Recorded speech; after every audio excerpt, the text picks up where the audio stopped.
যে সরকার কোরআন মাজিদকে জঙ্গি কিতাব বলে, সেই সরকারের কপালে জাহান্নামের আগুন দাউ দাউ করে জ্বলবে, কোনো সন্দেহ নাই। মজলুম মানুষকে জুলুমের হাত থেকে রক্ষা করাই হচ্ছে দ্বিতীয় স্বাধীনতার লক্ষ্য। ইসলাম আছে যেখানে, সেখানে শান্তি আছে, আর যেখানে ইসলাম নাই সেখানে অশান্তি আছে। আর জঙ্গিবাদও অশান্তিরই একটা রূপ। যারা ইসলামকে জঙ্গিবাদ বলে চালিয়ে দেওয়ার চেষ্টা করেছে, আমার মনে পড়ে গাজীপুর জেলখানায় আমাকে দেখা করার জন্য তাদের ভিআইপি রুমে নিয়ে যেয়ে দেখা করাইল। দেখি যে বেশ 10-12টা বস্তা ভর্তি। আমি ওদেরকে বললাম যে এখানে কি রাখছো তোমরা এতগুলো বস্তা? তো বলছে এটা সব জঙ্গি কিতাব। তা আমি জিজ্ঞেস করলাম জঙ্গি কিতাব মানে কি কিতাব এটা? আমি খোলো তো দেখি কি আছে এর ভিতরে। খুলে দেখি তাফিমুল কোরআনকে বস্তাবন্দি করে এসে জঙ্গি কিতাব হিসেবে চালিয়ে দেওয়ার চেষ্টা করে। যে সরকার কোরআন মাজিদকে জঙ্গি কিতাব বলে, সেই সরকারের কপালে জাহান্নামের আগুন দাউ দাউ করে জ্বলবে, কোনো সন্দেহ নাই।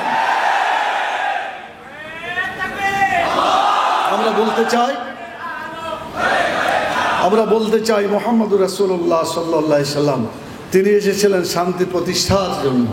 আল্লাহ তাআলা চ্যালেঞ্জ দিয়ে বলেছেন রাসূল সাল্লাল্লাহু আলাইহি সাল্লামের জীবনকে তোমরা গ্রহণ করতে পারলে তোমরা শান্তির মধ্যে থাকবে। মা আতাকুমুর রাসূল ফাখুযুহু ওয়া মা নাহাকুম আনহু ফান্তাহু। রাসূল তোমাদেরকে যা দেয় তা তোমরা গ্রহণ করো। রাসূল সাল্লাল্লাহু আলাইহি সাল্লাম যা থেকে বিরত থাকতে বলে সে থেকে তোমরা বিরত থাকো। এটার নাম হচ্ছে ইসলাম, এটার নাম হচ্ছে সিরাত। আমি আপনাদের কাছে বলতে চাই সংক্ষেপ করে, রাসূল সাল্লাল্লাহু আলাইহি সাল্লাম যখন আসলেন, সমাজের যখন দুর্নীতি দেখলেন, বিভিন্ন ধরনের জুলুম অত্যাচার দেখলেন, তখন এটাকে তিনি পরিবর্তন করার জন্য একটা সংগঠন করেছিলেন, একটা দল তৈরি করেছিলেন। নাম মনে আছে আপনাদের? জোরে বলুন তো কি নাম সেটা? হেল্পফুল ফজল। তাহলে তার জীবনের প্রথম কাজ হয়েছে দল তৈরি করা। অন্যায়কে উৎখাত করে ন্যায়কে প্রতিষ্ঠার জন্য সংগঠন করেছে। আজকে সাধারণ কিছু মানুষের কাছে দাওয়াত দিলে তারা বললে যে নামাজ আজা পড়ি এটাই যথেষ্ট, আমি কোনো দল টল করি না, বলে না এরকম কথাবার্তা। তো যদি দল না করে তো রাসূল সাল্লাল্লাহু আলাইহি ওয়াসাল্লামের প্রথম সুন্নাতটাই তো সে বাদ দিয়ে দিল। ইসলাম প্রতিষ্ঠার জন্য দল লাগবে। ওয়াতাসিমু বিহাবলিল্লাহি জামিআ ওয়ালা তাফাররাকু। তোমরা আল্লাহর দ্বীনকে, আল্লাহর বিধানকে ঐক্যবদ্ধভাবে ধারণ করো, তোমরা বিচ্ছিন্ন হয়ে যেও না। এই কাজটা তিনি করেছেন। আজকে মানুষকে যদি মুক্তি দিতে হয়, বাংলাদেশের 18 কোটি মানুষের কপালে যদি শান্তি ফিরিয়ে আনতে হয়, আমাদেরকে রাসূল সাল্লাল্লাহু আলাইহি সাল্লামের পদ্ধতি অনুযায়ী সবাইকে জামাতের দলভুক্ত করতে হবে। ইসলাম কায়েমের জন্য কাজ করতেই হবে আমাদেরকে এই শিক্ষা মানুষের কাছে দিতে হবে। মুহাম্মদ রাসূলুল্লাহ সাল্লাল্লাহু আলাইহি সাল্লাম দল করলেন, কিন্তু তখন বিধান ছিল না।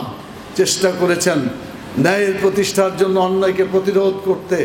তিনি চেয়েছিলেন একটা কর্মসূচি। চেষ্টা করার পরে হীরা গুহায় গিয়ে মুহাম্মদ রাসূলুল্লাহ সাল্লাল্লাহু আলাইহি সাল্লাম তিনি কোরআন তার উপরে নাজিল হলো, তিনি পেলেন আল্লাহর পক্ষ থেকে জীবন বিধান। দলীয় কর্মসূচি হবে কোরআনের বিধান। সম্মানিত ভাই এবং বোনেরা, আমরা সমাজের সকল শ্রেণীর মানুষের কল্যাণের জন্য কোরআনের বিধান চাই।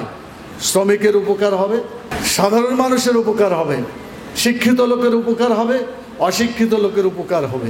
যারা আল্লাহর পথে আছে তারাও উপকৃত হবে, যারা আল্লাহর পথে নাই, অমুসলিম, তারাও কিন্তু উপকৃত হবে না? আচ্ছা, আমি একটু উদাহরণ দিই। সুদ যদি বন্ধ হয়, সুদের অত্যাচার থেকে খালি মুসলমানরা বাঁচবে না, অমুসলিমরা বাঁচবে, তারাও বাঁচবে।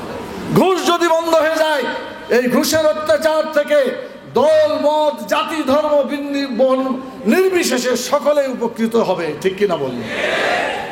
ঘুষ বন্ধ করতে হবে। ঘুষের জ্বালায় আজকে সমাজ অতিষ্ঠ হয়ে গেছে। আর এই ঘুষ বন্ধ তখনই হবে যখন কোরআন সুন্নাহর আইন দেশে চালু হবে। এটা চালু হওয়া ছাড়া হবে না। স্বাধীনতা বলতে যদি স্বাধীনতার সুফল পাওয়া বোঝায়, তাহলে প্রথম স্বাধীনতার জনগণ কোনো সুফল পায় নাই। মানুষের কাছে স্বাধীনতার সুফল ঘরে ঘরে পৌঁছে নাই।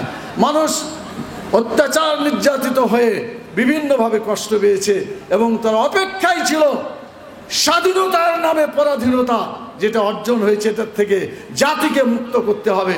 দ্বিতীয় স্বাধীনতা ছিল মজলুম মানুষকে জুলুমের হাত থেকে রক্ষা করাই হচ্ছে দ্বিতীয় স্বাধীনতার লক্ষ্য।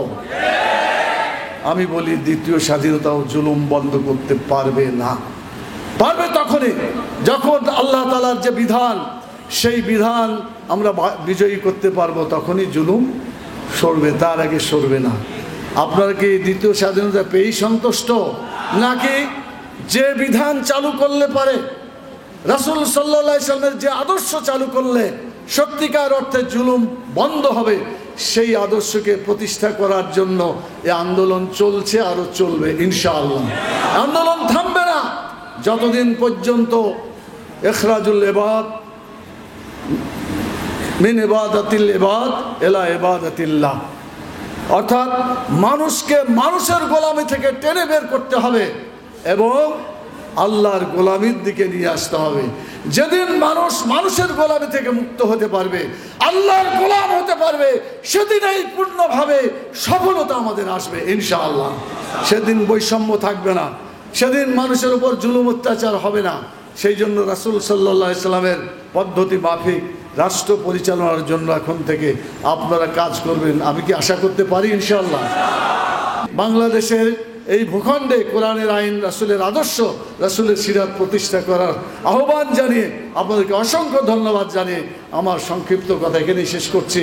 রব্বানা তাকাব্বাল মিন্না ইন্নাকা আনতাস সামিউল আলিম ওয়া তুব আলাইনা ইন্নাকা আনতাত তাওয়াবুর রহিম। সুবহানা রাব্বিকা রাব্বিল ইজ্জাতি আম্মা ইয়াসিফুন ওয়া সালামুন আলাল মুরসালিন ওয়ালহামদুলিল্লাহি রাব্বিল আলামিন। সুবহানাকা আল্লাহুম্মা ওয়া বিহামদিকা আশহাদু আল্লা ইলাহা ইল্লা আনতা আস্তাগফিরুকা ওয়া আতুবু ইলাইকা। আসসালামু আলাইকুম ওয়া রাহমাতুল্লাহি ওয়া বারাকাতুহু।